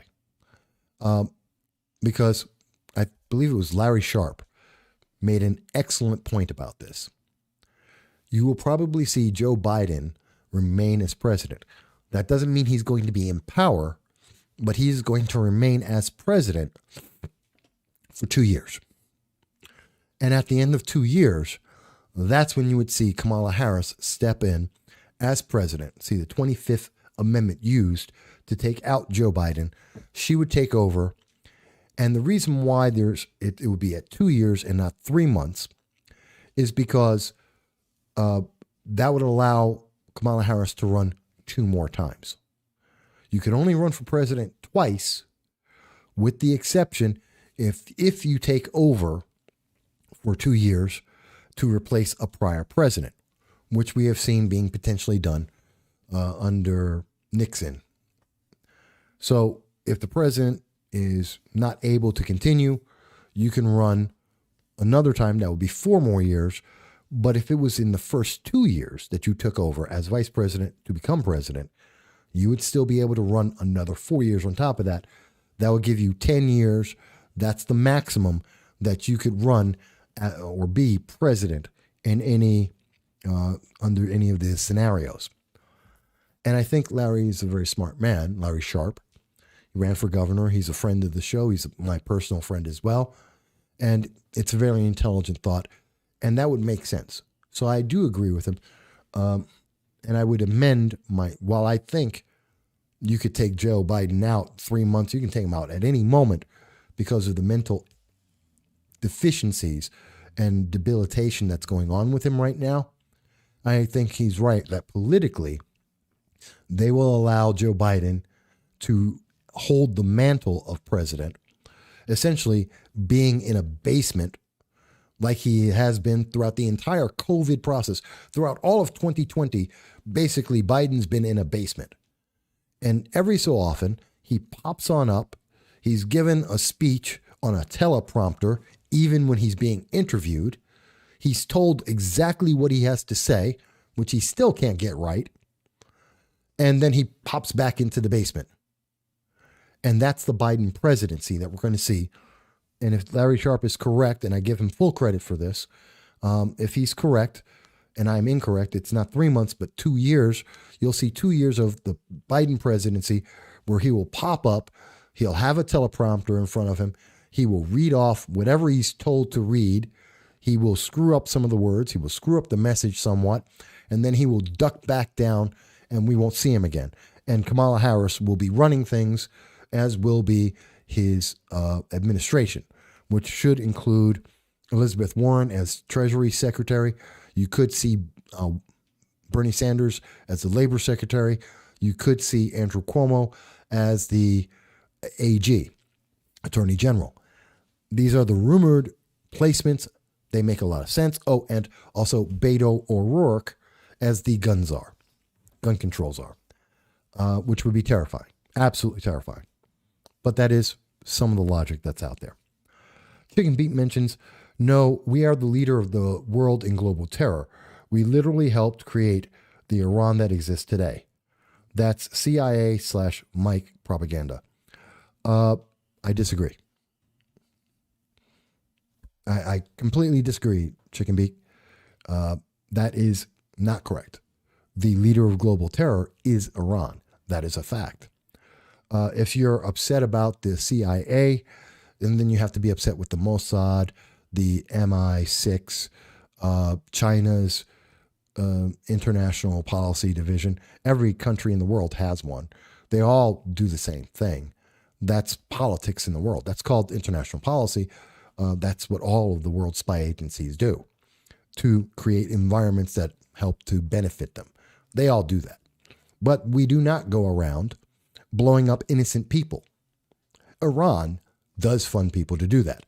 That's the Al-Qaeda, the ISIS, I believe it's the Shia Muslims, the extremists. They do believe that. They do actually do that. And Iran does fund that.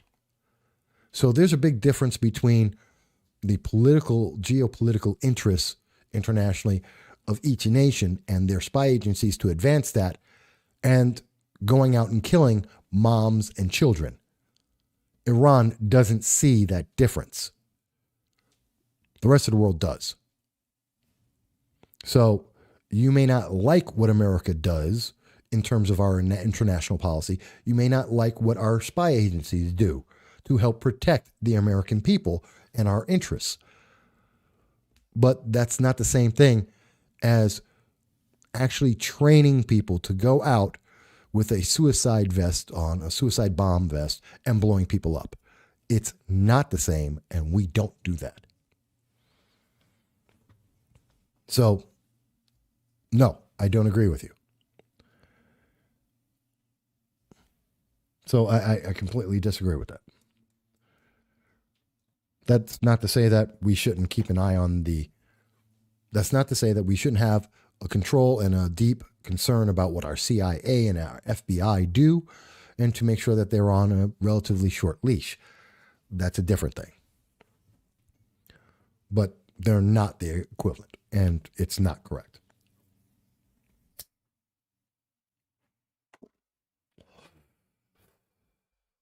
So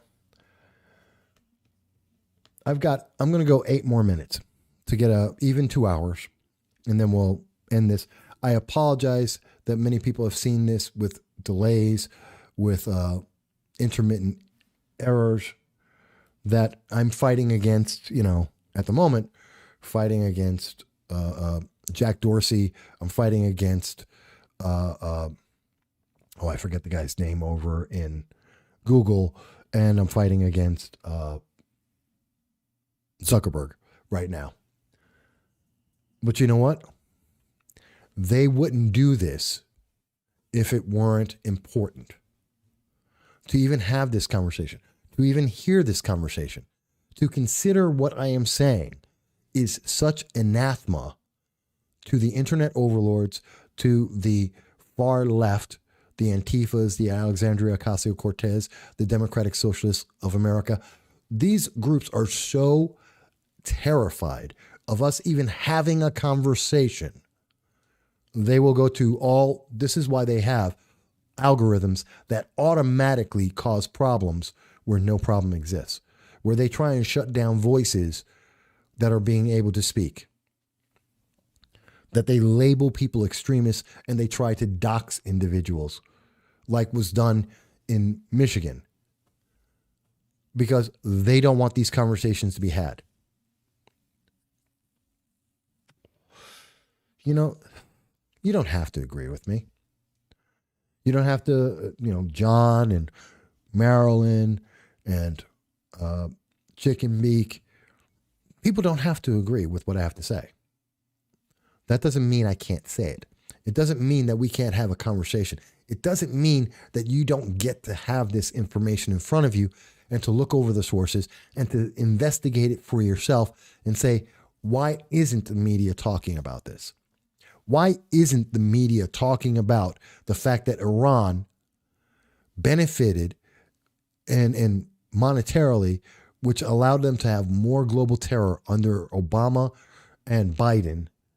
And that's one of the reasons why they're looking forward to having Biden back in. And that America should be aware of that and should fear that and should be prepared for that. Why is it that you can't look up the Fourth Amendment and then have a conversation about it, as Governor Cuomo takes more power than is constitutionally available to him to tell you you're a prisoner in your own home?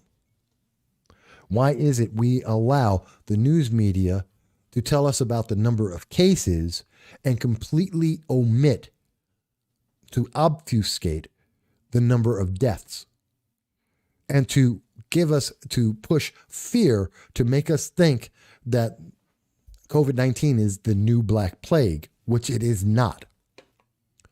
Not to say that deaths don't happen, not to say that risks are there and that we need to be taking precautions, but to say that we can't even have that conversation, and to merely point out that the news media has changed its tactics, and those tactics create more fear in the population.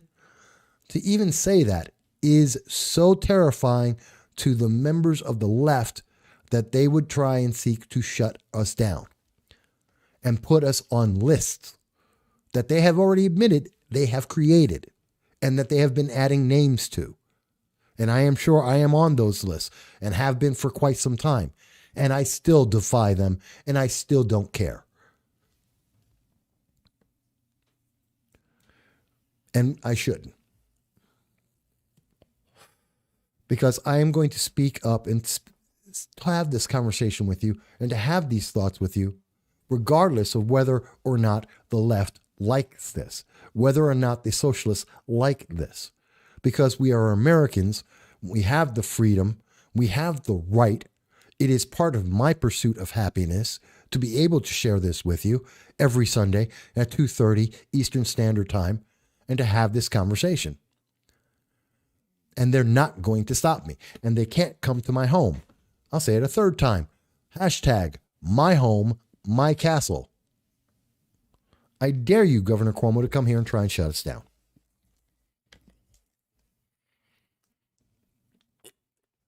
All right, folks. So we've got about 3 minutes left. I want to say that I want everyone, not just in America, but around the world, to have an incredible Thanksgiving.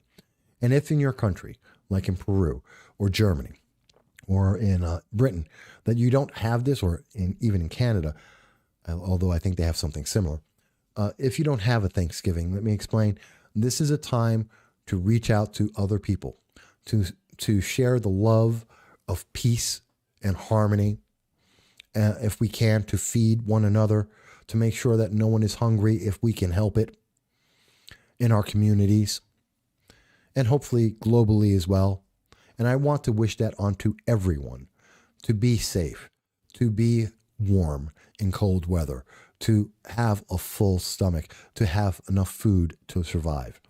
I know many people in socialist nations don't have that.